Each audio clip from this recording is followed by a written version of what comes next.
how I would begin to talk about the will, and I would open with a quote by St. Augustine, who said, "As a man is, so does he choose." The faculty of the will is of utmost importance to the addict, because it is the will that is damaged by addiction. The will is the power of choice. Whatever affects our will affects our freedom. The will is an immaterial power, and just as the object of the intellect is the universal, so the object of the will is the universal. Though the object of the intellect is the truth, the object of the will is the good. The will is ordered by its very nature to will the good, either actual or apparent good. The will cannot will evil for evil's sake. For example, theft or lying, which are objectively immoral, but we will them under the aspect of the good we gain by those acts. The will is a blind faculty. It doesn't know anything of itself, but is necessarily moved by the object presented to it by the intellect. The will is passive with regard to the intellect. The will is also called the intellectual appetite because it is a kind of desire, an inclination. But just as the intellect differs from the lower parts of the soul because it deals with universal, so the intellectual appetite differs from the sensitive appetites, the emotions, because the object of the will is the universal good. The will wills not only the universal good, but the good here and now for oneself. I would like to summarize a great deal of philosophy in a few sentences. I will go into detail on this subject later. Man acts with purpose. He acts for an end. Although a man may act for a variety of reasons through his life, man has a final end, an ultimate purpose. This ultimate purpose is happiness. Everything we do for the sake of happiness, yet happiness is sufficient. We pursue happiness for no further purpose. Then the question is, what is happiness? Happiness must completely fulfill man's desires, for if it did not, then man would pursue some further good, and so on, in hopes that it does. Because man's spiritual intellect and will, he can conceive of a universal good beyond all particulars. Only a universal and boundless and perfect good can completely fulfill man's desire. The universal perfect good is God. Man is intrinsically ordered to God, and either God exists or man is a pointless, tragic creature. The purpose of freedom is ultimately for choosing God. What is the relationship between the will and means and ends? Does he deal with the end only? Because the will is ordered toward the good, it deals with both means and end, for they are both good. But the means are only good in that they are ordered towards the end. So the first act is towards the end. Then subsequent acts are towards the means to the end. The will can only deal with means and ends. And because God is man's final end, there can be no neutral act. Every act that man makes has some relationship with beatitude, which is happiness in God. Though the will is passive with regard to the object presented to it by the will is also active with regard to the intellect and the other powers of the soul.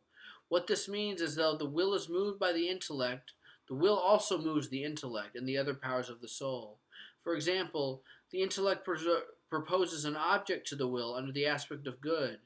The will desires the good and moves the intellect to consider means of obtaining that good, and moves the lower parts of the soul to pursue that good. St. Thomas said that the intellect moves the will as a final cause, for the motion of the will is for the sake of the good presented by the intellect, and the will moves the intellect as an efficient cause, as it is the origin of its movement. For example, the will may desire pleasure and move the intellect to consider ways of obtaining pleasure. This relationship between the intellect and will be important when we consider addiction in the soul. Because of its freedom, the will has the power to move itself. The will is sufficient to explain its own freedom. For example, the intellect presents an object to the will, and it is free to choose or not to choose. This would be impossible if the will did not have the power to move itself. Because the will is moved by an interior principle, the will, by its very nature, cannot be moved from without. Therefore, the will cannot be coerced. Violence cannot be done to it. It is not determined by something exterior. The lower faculties can be determined by something exterior, for example, the desire for drugs, but the will cannot be determined by its nature. It acts from an interior principle. Deficiency in volition comes from deficiency in judgment. For example, in a fit of anger, a man will revenge, a desire he would not have made were he at peace. But the emotions do not directly affect the will. They affect the will only as much as they affect the intellect. The relationship will be more important when we discuss addiction. St. Thomas argues that freedom of will comes from freedom of judgment. For as a man is free to judge this good as desirable or not, according to what he wants, so he is free to choose this or that particular good.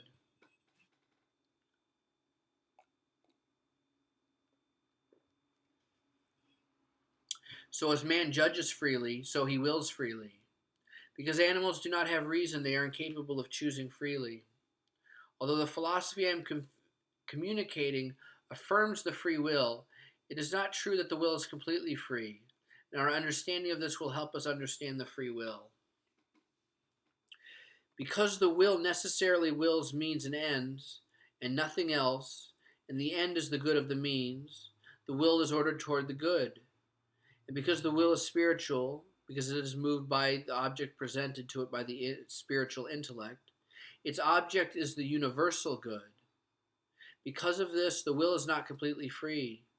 By the nature of the will, it is invincibly attracted to that which is good in every way, a good that contains no limit or imperfection. This is God seen clearly, though this union doesn't happen in this life. Liberty is defined as freedom from necessity. The will wills God clearly seen out of necessity. We were made for God. If the will is moved out of necessity by the perfect good, then it follows that the will is not moved out of necessity by any finite, imperfect good.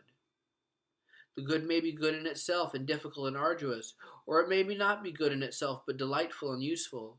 Yet because it is finite, the will remains free to choose or not to choose. This is how we understand the free will. The will maintains its liberty with reference to any finite good. As a man is, so he chooses. The will is the faculty that is central to our moral life. It is through acts of the will that we change ourselves at the deepest level of our souls, that we become good or evil. God is our final end, and as I said, there is no neutral act. We are either acting in congruence with our final end or against it. Either we are acting in accordance with our natural end or against it. We are intrinsically immoral. Love is the primary act of the will. Whatever we will, we love at some level. The object of the will is to seek union with the beloved. Whatever we will, we become united to. Therefore, if we will something that appears good but is actually evil, we become united to that evil. We become more immoral. Therefore, the will is a necessary faculty in recovery. The addict must undergo a psychic change, a change at the deepest level of himself. This necessarily involves acts of the will. The will must desire recovery and freely will it.